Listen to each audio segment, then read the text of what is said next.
ನಮಸ್ಕಾರ, ಶುಭೋದಯ. ಸಂಕಲ್ಪ ಸುದ್ದಿ ಕಾರ್ಯಕ್ರಮಕ್ಕೆ ತಮ್ಮೆಲ್ಲರಿಗೂ ಆತ್ಮೀಯ ಪ್ರೀತಿಯ ಸ್ವಾಗತ ಹೇಳ್ತಾ ಇರೋದು ನನ್ನ ಅನುಷಾ. ಮೊದಲನೇ ಬಾರಿ ಚಾನಲ್ ವೀಕ್ಷಿಸ್ತಿದ್ದೀರಾ ಅಂತಂದರೆ ಈಗಲೇ ಚಾನಲ್ನ ಸಬ್ಸ್ಕ್ರೈಬ್ ಮಾಡಿ, ನಮ್ಮ ವೀಡಿಯೋಸ್ನ ಲೈಕ್ ಮಾಡಿ. ನಿಮ್ಮ ಲೈಫ್ನಲ್ಲಿ ಬರ್ತಿರುವಂತಹ ಸಮಸ್ಯೆಗಳು, ತೊಂದರೆಗಳು, ಕಷ್ಟಗಳು ಇವೆಲ್ಲದರಿಂದ ಕೂಡ ನೀವು ಆದಷ್ಟು ಬೇಗ ಹೊರಗಡೆ ಬರಬೇಕು ಅಂತಂದರೆ ಅಕ್ಷಯ ವೃಕ್ಷವನ್ನು ನೀವು ಬರಮಾಡ್ಕೊಳ್ಬಹುದು. ಇನ್ನು ಕಾರ್ಯಕ್ರಮದಲ್ಲಿ ಪ್ರತಿನಿತ್ಯ ನಮಗೆ ಸಾಕಷ್ಟು ವಿಚಾರಗಳು, ವೇದ, ಶಾಸ್ತ್ರ, ಪುರಾಣ, ಜ್ಯೋತಿಷ್ಯ, ವಾಸ್ತು, ಯಾವುದೇ ರೀತಿಯಾಗಿರುವಂಥ ಸಮಸ್ಯೆಗಳಿದ್ದಲ್ಲಿ ಸರಳವಾಗಿ ಹೇಗೆ ಪರಿಹಾರ ಮಾಡ್ಕೊಳ್ಬೇಕು ಅಂತ ತಿಳಿಸ್ಕೊಡುವಂಥ ಸ್ಪಿರಿಚುವಲ್ ಗುರು ಡಾಕ್ಟರ್ ವಿಷ್ಣುದತ್ತ ಗುರುಜಿಯವರಿದ್ದಾರೆ. ಗುರುಗಳನ್ನ ಕಾರ್ಯಕ್ರಮಕ್ಕೆ ಬರಮಾಡ್ಕೊಳ್ಳೋಣ. ನಮಸ್ತೆ ಗುರುಗಳೇ, ಕಾರ್ಯಕ್ರಮಕ್ಕೆ ಭಕ್ತಿಯ ಸ್ವಾಗತ. ನಮ್ಮ ಕೆಲಸಗಳು, ನಮ್ಮ ಆಸೆಗಳು, ಕನಸುಗಳು ಎಲ್ಲ ಸಕ್ಸಸ್ ಆಯಿತು ಅಂತಂದರೆ ದೇವರೆಲ್ಲ ಮಾಡಿಕೊಟ್ಬಿಟ್ಟ, ದೇವರಿದ್ದಾನೆ ಅಂತ ಅಂತಾರೆ. ಇನ್ನು ಕೆಲವ್ರು ಏನೇ ಮಾಡ್ತಿದ್ರು ಉಲ್ಟಾ ಹೊಡಿತಾ ಇದ್ರೆ, ಯಾವ ಪೂಜೆ ಮಾಡಿದ್ವಿ, ಈ ದೇವಸ್ಥಾನಕ್ಕೆ ಹೋದ್ವಿ, ದೇವರಿಲ್ಲಪ್ಪ ನಮ್ಮ ಲೈಫಲ್ಲಿ ಏನೂ ವರ್ಕೇ ಆಗ್ತಾ ಇಲ್ಲ ಅಂತ. ಕೆಲವರು ದೇವ್ರನ್ನ ನಂಬ್ತಾರೆ, ಇನ್ನು ಕೆಲವರು ದೇವ್ರನ್ನ ನಂಬಲ್ಲ. ನಿಮ್ಮ ಪ್ರಕಾರ ದೇವರು ಅನ್ನೋಂಥವನು ಇದಾನ, ನಾವು ಅವ್ರನ್ನ ಹೇಗೆ ನಂಬಬೇಕು ಅಥವಾ ಹೇಗೆ ಪೂಜಿಸಬೇಕು, ಇದರ ಬಗ್ಗೆ ತಿಳಿಸ್ಕೊಡಿ ಗುರುಗಳೇ. ಓಂ ವಿಶ್ವಸ್ಮಯ ನಮಃ. ಪ್ರೀತಿಯ ಬಂಧುಗಳೇ, ನೀವು ನಂಬಿದರೆ ಎಷ್ಟು, ಬಿಟ್ಟರೆ ಎಷ್ಟು. ದೇವರನ್ನವನಿಗೆ ನೀವು ನಂಬಬೇಕು ಅಂತಲೂ ಇಲ್ಲ, ನನ್ನ ನಂಬಿ ಪೂಜೆ ಮಾಡಿ ಅಂತಲೂ ಕೂಡ ಅವ ಹೇಳಲ್ಲ. ಒಂದೇ ಮಾತಲ್ಲಿ ಹೇಳೋದಾದರೆ, ದೇವರು ಅಂದರೆ ಯಾರು ಅಂದರೆ ನಮಗೆ ಶೀಘ್ರವಾಗಿ ಅರ್ಥ ಆಗಬೇಕು ಅಂದರೆ ಕರೆಂಟ್ ಇದ್ದಾಗ ಅಷ್ಟೇ. ಅದು ಕಾಣಲ್ಲ, ಸುಮ್ಮನೆ ನೀವು ಬಲ್ಪ್ ಹಾಕಿದ್ದೀರಿ, ಬಹುಶಃ ಯಾವುದೋ ಎಪಿಸೋಡಲ್ಲಿ ಹೇಳೋದಾಗಿದೆ ನನಗಿದು. ಬಲ್ಪ್ ಹಾಕಿದರೆ ಅದರಲ್ಲಿ ನಿಮಗೆ ಆ ಫ್ಲ್ಯಾಶ್ನೆಸ್ ಕಾಣಿಸುತ್ತೆ ಅಷ್ಟೇ. ಆದರೆ ಭಗವಂತ ಅನ್ನುವವ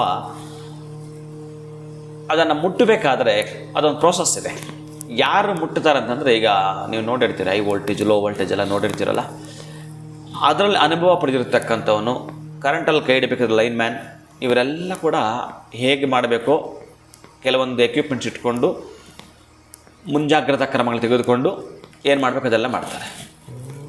ಮನೆಗೆ ವೈರಿಂಗ್ ಮಾಡಬೇಕಾದ್ರೂ ಅಷ್ಟೇ, ಅದ್ರ ಬಗ್ಗೆ ಗೊತ್ತಿರಬೇಕು, ಇಲ್ಲಾಂದರೆ ಸಾಧ್ಯವೇ ಇಲ್ಲ. ಹಾಗೆ ದೇವರನ್ನು ಮುಟ್ಟಬೇಕು ಅಂತಂದರೆ, ದೇವರ ಇದಾನೆ ಅಂತ ನಮ್ಗೆ ಅನುಭವ ಆಗಬೇಕಾದ್ರೆ, ಈಗ ಕಾಂಗ್ರೆಸ್ಸಲ್ಲಿ ಕಿತ್ತಾಡ್ತಾ ಇದ್ದಾರೆ. ಈಗ DK ಇವರು ಹಿಂದುತ್ವವಾದಿ, ಕಾಂಗ್ರೆಸ್ನವರು ನಾಸ್ತಿಕರು ಅಂತ. ಪಾಪ ಕಾಂಗ್ರೆಸ್ನವರು ಪಡಿಪಾಟ್ಲಿ ಏನಾಗಿದೆ ಗೊತ್ತಾ ಇಲ್ಲಿ? ಈಗ ಯಾರಾದರೂ ಕಾಂಗ್ರೆಸ್ನ ನೋಡ್ತಿದ್ರು ಅವ್ರಿಗೆ ಅರ್ಥ ಆಗ್ಬಿಡುತ್ತೆ, ಅವರು ಹಿಂದೂಗಳೇ. ನನ್ನ ಪ್ರಕಾರ ಈ ಭೂಮಿ ಮೇಲೆ ಇರ್ತಕ್ಕಂಥದ್ದು ಒಂದು ಲೆಕ್ಕ ಅಂತ ತೆಗೆದುಕೊಂಡ್ರೆ, ಅವರವರ ಧರ್ಮಗಳ ಮನುಷ್ಯ ಹುಟ್ಟಿದ ಮೇಲೆ ಮಾಡ್ಕೊಂಡು ಹೋಗಿದ್ದಾರೆ. ಜನ್ಮತೋ ಜಾಯತೆ ಶೂದ್ರ ಸಂಸ್ಕಾರಣ ಜಾಯತೆ ದ್ವಿಜಃ. ಪ್ರತಿಯೊಬ್ಬರಿಗೂ ಕೂಡ ಸಂಸ್ಕಾರಗಳು ಮೊದಲು ಇರೋದಿಲ್ಲ, ಅವನು ತದನಂತರ ಮಾಡ್ಕೊಂಡು ಹೋಗ್ತಿರ್ತಾನೆ. ಹಾಗೆ ಈಗ DK ಒಂದಷ್ಟು ಪೂಜೆ ಪುನಸ್ಕಾರ, ಕುಂಭಮೇಳಕ್ಕೆ ಹೋಗಿದ್ದು, ಸ್ನಾನ ಮಾಡಿದ್ದು, ಆ ನಂತರ ಬೇರೆ ಇನ್ನು ಮಾಡ್ತಾ ಇರ್ತಕ್ಕಂಥದ್ದು ಏನೇನು ಶಿವರಾತ್ರಿ ಇದೆಯೋ ಈ ಸೇವೆಗಳೆಲ್ಲ ಕೂಡ ಮಾಡ್ತಿದ್ದಾನೆ, ಅಭಿಷೇಕ ಎಲ್ಲ ಮಾಡ್ತಿದ್ದಾನೆ. ಆದರೆ ಮೊದಲಿಂದ ಕೂಡ ಹಿಂದುತ್ವವೇ. ಕಾಂಗ್ರೆಸ್ಗೆ ಹೋಗಿ ಅರೆ ನಾನೇನಾದರೂ ಈ ಥರದ ಹಿಂದುತ್ವದ ಪೂಜೆ ಮಾಡಿದ್ರೆ ಈ ಮನುಷ್ಯ ಎಲ್ಲ BJPಗೆ ಸೇರ್ಕೊಂಡ್ಬಿಡ್ತಾನೆ ಅಂತ ಬೈಯಕ್ಕಾತ ಕೆಲವು ಜನ ಮಾಡಲಿಲ್ಲ, ಗೊತ್ತಿಲ್ಲ. ಆದರೆ ಮೊದಲಿಂದಲೂ ಮಾಡ್ಕೊಂಡು ಬಂದಿರೋವಂಥದ್ದು, ಮೊದಲಿಂದಲೂ ಕೂಡ ಮಾಡ್ಕೊಂಡು ಬಂದಿರತಕ್ಕಂಥದ್ದೇ. ನಿಮಗೆ ಒಂದು ಹೆಸರು ತೆಗೆದುಕೊಳ್ಳೋಣ, DK ಶಿವಕುಮಾರ್ ಅಂತ ತಗೊಳ್ಳೋಣ. ಶಿವಕುಮಾರ್ ಅನ್ನೋದು ಏನು ಹೆಸರು ಕಾಣ್ತಾ ಇದೆ ನಮಗೆ? ಶಿವ ಅನ್ನೋದು ಶಿವನ್ ಕಾಣ್ತಾ ಇದೆಯಾ? ಈಗ ಮಲ್ಲಿಕಾರ್ಜುನ ಅಲ್ಲಿ ಶಿವನ ಹೆಸರೇ. ಖರ್ಗೆ ಆಮೇಲೆ ನೋಡ್ಕೊಳ್ಳೋಣ. ಮಲ್ಲಿಕಾರ್ಜುನ ಶಿವನ ಹೆಸರೇ. ಇವರು ಹಿಂದೂಗಳೇ ಹಿಂದುತ್ವವನ್ನು ದ್ವೇಷ ಮಾಡ್ತಿದ್ದಾರೆ. ಎಲ್ಲೋ ಒಂದು ಕಡೆ ಇವರು ಪೂರ್ಣವಾಗಿ BJPನವರು ನಂಬಿಬಿಟ್ಟಿದ್ದಾರೆ. ನಾವು ಅವ್ರ ವಿರುದ್ಧವಾಗಿರೋಣ ಅಂತ ಇದ್ದಾರೆ ಅಷ್ಟೇ. ಪಾಪ ಅವ್ರಿಗೆ ಇರೋಕ್ಕಾಗ್ತಾ ಇಲ್ಲ, ಅಲ್ಲಿ ಬರೋಕ್ಕಾಗ್ತಾ ಇಲ್ಲ. ಇದು ಅವರ ಪರಿಸ್ಥಿತಿ ಆಗಿದೆ ಅಷ್ಟೇ. 100ಕ್ಕೆ 100 ಇಲ್ಲಿ ಪಕ್ಷಪಾತ, ರಾಜಕೀಯ ಬೇರೆ, ನೀವು ನಿಮ್ಮ ಮನೆ ದೇವರು, ನಿಮ್ಮ ಹೆಸರು, ನಿಮ್ಮ ಕುಲಗೋತ್ರ ಇವೆಲ್ಲ ಕೂಡ ಇದೆ. ಜಾತಿ ಮೊದಲು ಇರಲಿಲ್ಲ, ಗೋತ್ರ ಇತ್ತಿತ್ತು.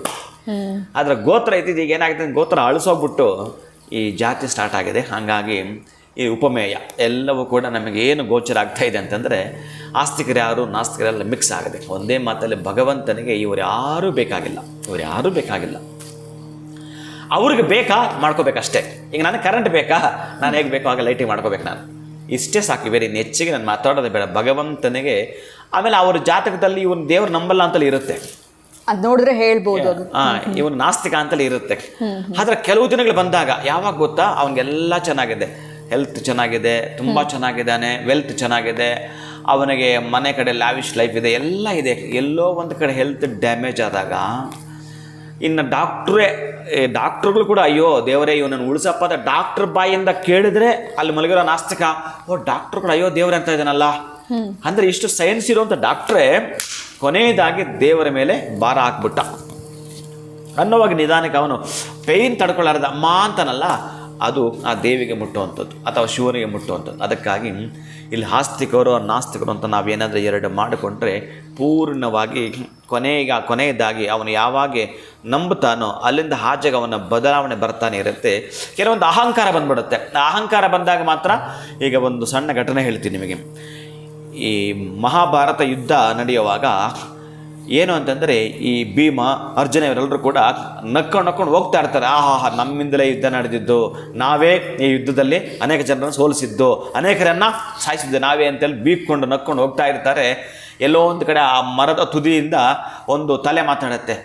ಆ ತಲೆ ಮಾತಾಡ್ತಾ ಹೋಯ್ ಅಂತ ಅನ್ನತ್ತೆ. ಯಾರಿದು ಅಂತ ನೋಡಿದ್ರೆ ಏನು ಅಂತಾರೆ. ಏನು ಅಂದ್ಕೊಂಡು ಅಬ್ಬಾ ಏನು ಯುದ್ಧ ಮಾಡಿದ್ರಯ್ಯ ಅಂತಾನೆ. ಇನ್ಯಾರು? ನಾನು ಘಟೋತ್ಕಚನ ಮಗ ಬಾರ್ಬರಿಕ. ಈ ಯುದ್ಧ ನನಗೆ ನೋಡಬೇಕು ಅಂತ ಒಂದು ಅವಕಾಶ ಕೊಡು, ಆ ನೋಡೋ ತನಕ ನನಗೆ ನನ್ನ ಜೀವ ಕೊಡು, ಬದುಕಿಸು ಅಂತ ನಾನು ಕೃಷ್ಣ ಕೇಳ್ಕೊಂಡಿದ್ದೆ. ನಾನು ಯುದ್ಧ ಸಂಪೂರ್ಣವಾಗಿ ನೋಡಿದ್ದೀನಿ. ಏನು ನೋಡಿದೆ ನೀನು? ಯುದ್ಧ ಕೌರವರಾದರೂ ಅವರೂ ಮಾಡಲಿಲ್ಲ, ಪಾಂಡವರಾದ ನೀವೂ ಮಾಡಲಿಲ್ಲ, ಯುದ್ಧ ನೀವು ಮಾಡಲೇ ಇಲ್ಲ ಅಂದರೆ ಅಷ್ಟೇ ಮಾತಾಡೋದು. ಇವರ ಅಹಂಕಾರ ಅಲ್ಲಿ ಮುರಿದು ಬಿತ್ತು. ಕೌರವರು ಯುದ್ಧ ಮಾಡಲಿಲ್ಲ, ಪಾಂಡವರು ಯುದ್ಧ ಮಾಡಲಿಲ್ಲ, ಮತ್ತಿನ್ಯಾಗಾಯಿತು? ನಾನು ನೋಡ್ತಾನೇ ಇದ್ದೀನಿ, ಪರಮಾತ್ಮನಾಗಿರ್ತಕ್ಕ ಶ್ರೀಕೃಷ್ಣ ಸುದರ್ಶನ ಚಕ್ರ gear gear gear gear gear gear gear ಅಂತ ತಿರುಗೋ ಮುಖಾಂತರ ಆ ಯುದ್ಧ ಸಮಾಪ್ತಿ ಮಾಡಿಸಿದ್ದು, ನೀವಿಬ್ಬರು ಮಾಡಲಿಲ್ಲ ಅಂತ ಹೇಳುತ್ತೆ. ಆವಾಗ ಇವ್ರಿಗೆ ಅಹಂಕಾರ ಮುರಿದು ಬಿದ್ದು ಬಿಡುತ್ತೆ. ಹೀಗಾಗಿತ್ತು ಅಂತ. ಅಂದರೆ ಕೃಷ್ಣನ ಬಿಟ್ಟು ನಾವು ಸ್ವಲ್ಪ ಹೋಗಿ ಮುಂದಕ್ಕೆ ನಾವೆಲ್ಲ ನಡೆದಾಗ ಏನನ್ನ ಮಾತಾಡ್ತಿರ್ತೀವಿ. ಆದರೆ ನಮ್ಮದೇನೂ ಅಲ್ಲ, ನಿಮಿತ್ತ ಮಾತ್ರವೇ, ನಾವೇನೇನೂ ಅಲ್ಲ, ನಿಮಿತ್ತವೇ ಅಂತ ಗೊತ್ತಾದಾಗ ಬ್ಯಾಕ್ ಬರ್ತೇವೆ. ಅರೆ ಏನೋ ಒಂದಿದೆ. ಆಮೇಲೆ ಕೆಲವರು ಇದೆಲ್ಲ ಸಹಜವಾಗಿ ಪ್ರಕೃತಿದತ್ತವಾಗಿ ನಡೆಯುವಂಥದ್ದು, ಈಗೆಲ್ಲ ಕೂಡ ಮಾತಾಡಿಬಿಡ್ತಾರೆ. ಆದರೆ ಈ ಪ್ರಕೃತಿ ಸೃಷ್ಟಿ ಮಾಡಿದವನು ಅವನಾಗಿರ್ತಕ್ಕಂಥದ್ರಿಂದ, ಹಾಗಾಗಿ ನಮಗೆ ಕಾಣದ ಒಂದು ಪವರ್, ಒಂದು ಎನರ್ಜಿ ಇದೆ ನಮಗಂತಂದಾಗ ಅಲ್ಲಿ ಅದನ್ನು ಪಡ್ಕೊಳ್ಬೇಕಾದ್ರೆ ನಮಗೆ ಕೂಲ್ ಬೇಕು ಅಂತಂದರೆ ಎ ಸಿ ಅಳವಡಿಸ್ಕೊಳ್ತೀವಿ, ನಮಗೆ ಹೀಟ್ ಬೇಕು ಅಂದರೆ ಹೀಟ್ರ್ ಹಾಕ್ಕೊಳ್ತೀವಿ, ಇನ್ನು ಫ್ಯಾನ್ ಬೇಕಾದರೂ ಹಾಕ್ಕೊಳ್ತೀವಿ, ಫ್ರಿಡ್ಜ್ಗೆ ಬಳಸ್ಕೊಳ್ತೀವಿ. ಕರೆಂಟನ್ನು ಎಷ್ಟು ರೂಪದಲ್ಲಿ ಬಳಸ್ಕೊಳ್ತೀರಿ, ಹಾಗೆ ಭಗವಂತನನ್ನು ಕೂಡ ನೀವು ಯಾವ ರೂಪದಲ್ಲಿ ಬೇಕಾದರೂ ಕೂಡ ಬಳಸ್ಕೊಳ್ಳಬಹುದು. ಇದ್ದಾನೆ ಅಂತಂದರೆ ಇದ್ದಾನೆ, ಇಲ್ಲ ಅನ್ನೋವರಿಗೆ ಇಲ್ಲ. ಆದರೆ ಅವನಿಗೂ ಕೂಡ ಇದ್ದಾನೆ. ಇಲ್ಲಿ ಹೇಗೆ ಅಂತಂದರೆ ಭಗವಂತನನ್ನು ನಾವು ಹೇಗೆ ತೆಗೆದುಕೊಳ್ಬೇಕು ಅಂತಂದರೆ ಸಂಪೂರ್ಣವಾಗಿ ಒಂದೊಂದು ಲೈನಲ್ಲೇ ಹೇಳ್ತಾ ಬರ್ತಾನವ. ಒಂದೊಂದು ಲೈನ್ ಭಗವಂತನ ಕೃಪೆ ಆಯಿತೆಂದರೆ, ಭಗವಂತನ ಕೃಪೆ ಆಗಿಬಿಟ್ರೆ ಸಾಕು, ಅವರನ್ನು ಯಾವುದೇ ಕಾರಣಕ್ಕೂ ಯಾರೂ ಕೂಡ ಶಿಕ್ಷೆ ಮಾಡೋಕ್ಕೆ ಸಾಧ್ಯವೇ ಇಲ್ಲ. ಅದಕ್ಕೆ ಉದಾಹರಣೆ ಭಕ್ತ ಪ್ರಹ್ಲಾದ. ಅವ್ರ ತಂದೆ ಏನು ಮಾಡ್ದ? ನನ್ನ ಹೆಸರು ಹೇಳೋ, ಓ ಹಿರಣ್ಯಕಶ್ಯಪಾಯ ನಮಃ. ಅವನು ಓಂ ನಮೋ ನಾರಾಯಣ ಬಿಟ್ಟು ಬೇರೆ ಏನು ಹೇಳಲೇ ಇಲ್ಲ. ಅವನನ್ನು ಇವು ನನ್ನ ಮಗನೇ ಈಗ ಮಾಡ್ತಿದ್ದಾನ, ನಾನೇ ಇಲ್ಲಿನ ಅಧಿಪತಿ, ನನ್ನ ಹೆಸರು ಹೇಳ್ತಾ ಇಲ್ಲ ಇವನು ಅಂತೇಳಿ ಬೆಟ್ಟದ ಮೇಲೆಯಿಂದ ತಳ್ತಾನೆ, ಸಾಯಲ್ಲ. ಆನೆಯಿಂದ ತುಳಿಸ್ತಾನೆ, ಸಾಯಲ್ಲ. ಹಾವುಗಳ ಮಧ್ಯೆ ಕಚ್ಚಿ ಸಾಯಿಲಿ ಇವನು ಅಂತೇಳಿ ತಳ್ತಾನೆ, ಸಾಯಲ್ಲ. ಇನ್ನು ಏನು ಮಾಡಿದ್ರು ಕೂಡ ಅವನಿಗೆ ಸಾವು ಸಾಧ್ಯವೇ ಇಲ್ಲ. ಆ ರೀತಿಯಾಗಿತ್ತು. ಆದರೆ ದೇವರನ್ನೇ ನಂಬದವ, ದೇವರಿಲ್ಲ ಅಂತಿದ್ದವ ಹಿರಣ್ಯಕಶಿಪು ಎಲ್ಲಿಗೆ ನಿಂತಿದ್ದ ಸಂಪೂರ್ಣವಾಗಿ? ಹೇಗೆ ಅಂತಂದರೆ ಅವನ ಕೊನೆಗಾಲ ಮುಟ್ಟಿತ್ತು. ನಾನೇ ಭಗವಂತ ಅಂದುಕೊಂಡು ತಪಶಕ್ತಿಯಿಂದ ಏನು ಮಾತಾಡ್ತಿದ್ದ ಅಹಂಕಾರದಿಂದ ಅವನಿಗೆ ಭಗವಂತನ ಸಾಕ್ಷಾತ್ಕಾರವಾಗಲಿಲ್ಲ. ಅವನನ್ನು ಉಳಿಸಲಿಕ್ಕೆ ಸಾಧ್ಯವೇ ಇಲ್ಲ.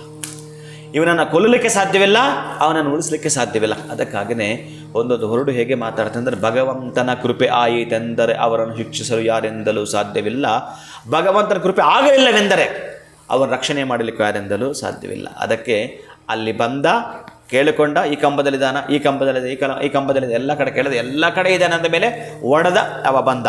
ಅಂದರೆ ಇಲ್ಲಿ ಇಬ್ಬರಿಗೂ ದರ್ಶನ ಕೊಡ್ತಾನೆ. ನಾವು ಚೆನ್ನಾಗಿ ಜ್ಞಾಪಕ ಇಟ್ಕೋಬೇಕು. ನಾಸ್ತಿಕರಿಗೂ ದರ್ಶನ ಇದೆ, ಆಸ್ತಿಕರಿಗೂ ದರ್ಶನ ಇದೆ. ಯಾಕಂದರೆ ಎಲ್ಲವೂ ಕೂಡ ಅವನ ಮಕ್ಕಳೇ ಇವರು, ಭಗವಂತನ ಮಕ್ಕಳಾದ್ದರಿಂದ ಅವನು ಮೊದಲೇ ಕೇಳ್ಕೊಂಡಿದ್ದ, ನನಗೆ ಹಗಲಲ್ಲಾಗಲಿ ರಾತ್ರಿಯಲ್ಲಾಗಲಿ ಪ್ರಾಣಿಯಿಂದಾಗಲಿ ಮನುಷ್ಯನಿಂದಾಗಲಿ ದೇವತೆಯಿಂದಾಗಲಿ ಆಯುಧದಿಂದಾಗಲಿ ಸಾವೇ ಬರಬಾರ್ದು ಅಂತ ಏನಿತ್ತು.